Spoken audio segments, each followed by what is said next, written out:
intensity of his rage swelling beneath that quiet reserve. He turned and walked to the cabinet at the front door.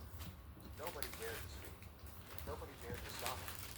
The room was so quiet that I could hear the slight squeak of the hinge as he opened the door.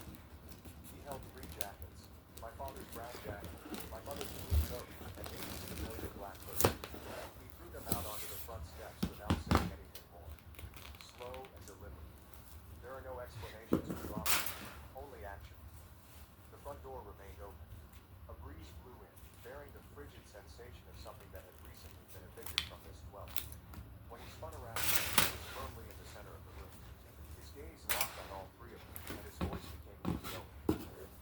I may be old, but I'm still clear-headed, and I know right from wrong. He then said, without raising his voice, "No one gets to take my grandson home and expect him to thank you for it." After those comments, my father stood immobile, his fists clenched so tightly that his fingers went down.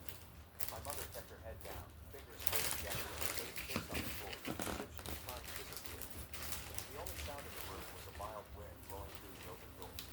I remained where I was, staring at the man who had accomplished something I had never imagined possible.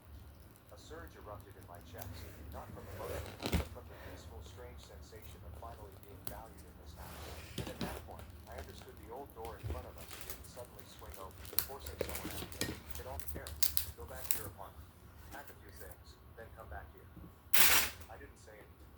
I nodded and moved silently into the kitchen. It felt like walking out of a courtroom without a judge or a jury, but with a verdict based solely on what was right. My head was whirling as I drove back to my flat.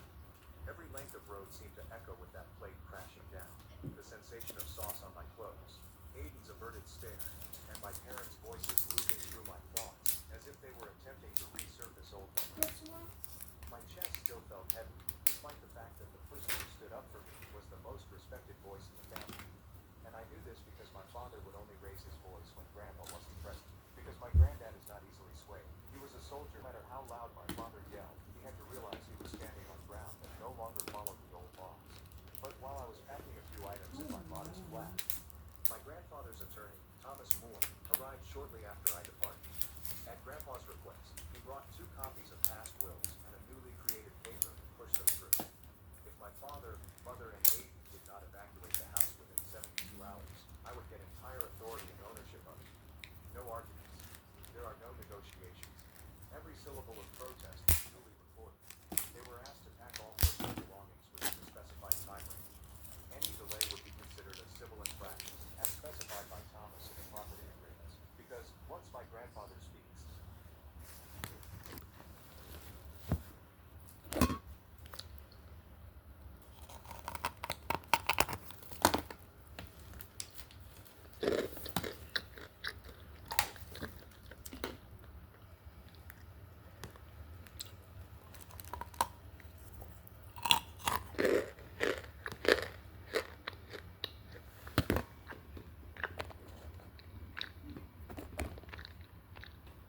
nobody spoke. Nobody moved from their seat. On the customary table, a set of keys was carefully put in front of my desk. According to my grandfather's choice, they were the keys to my flat, where my family would temporarily live. Grandpa stated unequivocally that the apartment must stay unchanged. Nothing was to be removed, amended, or updated without his approval. With attorney Thomas Moore present, each condition was properly documented. My parents and younger brother had to relocate from their 2,500 square foot house in West Grove Township to a 550 square foot apartment with only 1 bedroom and a small kitchen. I understood the flat wasn't particularly luxurious. The walls had not been repainted since the previous round of repairs. The kitchen range hood was unreliable, and the central air conditioner could only cool one section at a time. But it was the result of 4 years spent preserving a sign of my independence. They would find it difficult to share such a small space. Not even close. That night, after my parents and younger brother had officially departed the Cole household, I sat alone in the kitchen. The fragrance of tomato sauce lingered in the air, a persistent trace that couldn't be removed. I looked over to my granddad and quietly asked, "You did all this for what?"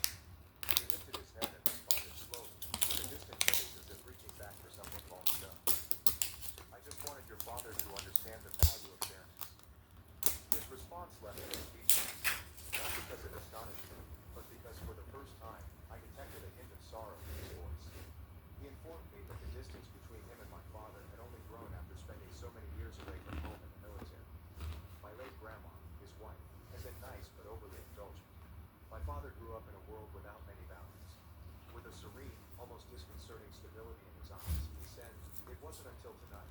staying silent for too long, that I truly saw what he did to you at dinner was unacceptable.